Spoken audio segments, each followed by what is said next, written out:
social network giant Facebook has hosted its first ever software developers conference in Africa. Now, the conference in Kenya, which is dubbed Facebook ID8 Nairobi, created an opportunity for developers and startups to showcase and share their journey. At the same time, it also highlighted the latest insights from Facebook. The American tech giant is planning to train and equip thousands of developers from its developer circles across 10 African states. Now, the innovators will get technical as well as non-technical skills. The plans follow this year's successful 3-month training program with Andela across Nigeria as well as Kenya. Well, joining us now in the studio to discuss this further is Proud Zambukira. He is Facebook's product partnership lead for the Middle East and Africa. Great to have you with me in the show, Proud. Well, let's start by talking about Facebook's ID8 conference. You've held this conference across major cities across the globe. This is the first ever on the continent. So give me a sense of the experience you've had so far, especially engaging with African developers. Yeah, it's been a delightful experience. We have been doing this work for a couple of years now. So my team works and invests in the developer ecosystem across Sub-Saharan Africa. And so we have built programs that have enabled developers to have access to Facebook resources and Facebook expertise around training, technical skills training.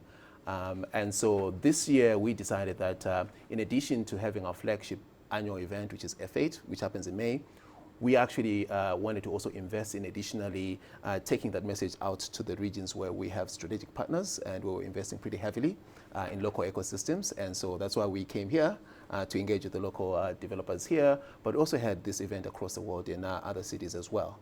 So it's been a pretty exciting experience here, and a lot of our partners who are based out of here have been with us on this journey. People like Andela have obviously been also co-investing in the developer ecosystem, so it's been great. Well, let's talk a bit more about that, because this is a great opportunity, especially for African developers, to learn more about the latest technologies out there, and of course your product or Facebook's product updates.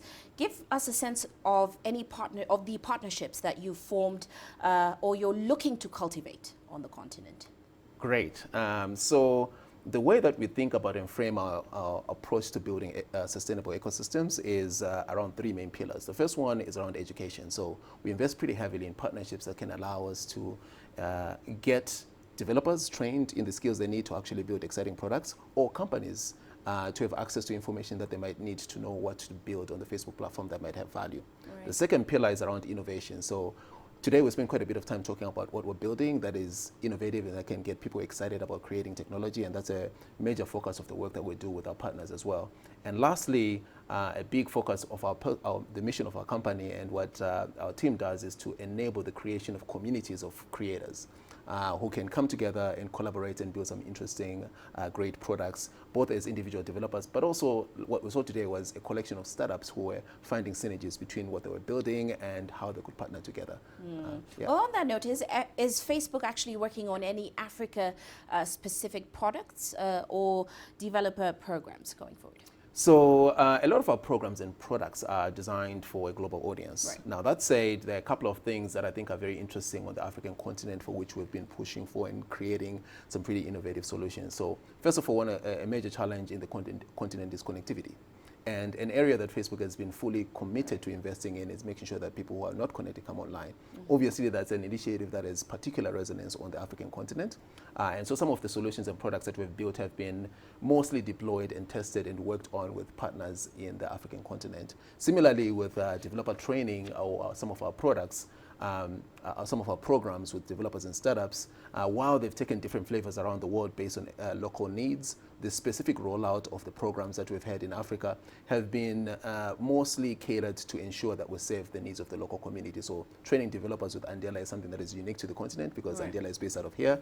And our flagship initiative in Nigeria is NG Hub, which is a community space that enables startups to come in and build and collaborate together. So that's also something that we built in response to a local ecosystem need for that kind of investment. Right. Now, you actually mentioned connectivity as one of the biggest challenges. After this event, give me a sense of some of the insights you got into the challenges that are specific to African developers right now on the continent, and maybe some of the solutions that you're working on. Yeah, so around connectivity, we had a very interesting presentation today around the ecosystem benefits of connectivity. So we're committed to investing across multiple initiatives to get people online.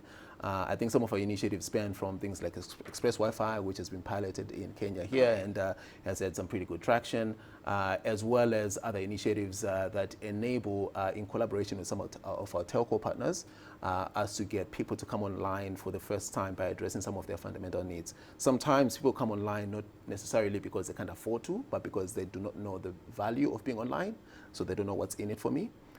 Or they do not have any awareness of some of the local content that is relevant for them. Right. So our team works a lot to ensure that our partners build solutions that can actually provide local solutions so that there's a larger attraction for people to come online for the first time. And then secondly, we ensure that our telco partners can also enable us to deploy some of those solutions to enable people to experience the internet for the first time. Now you're an African as well, so give me a sense of what you think the future looks like for African developers going forward. It is an extremely exciting future.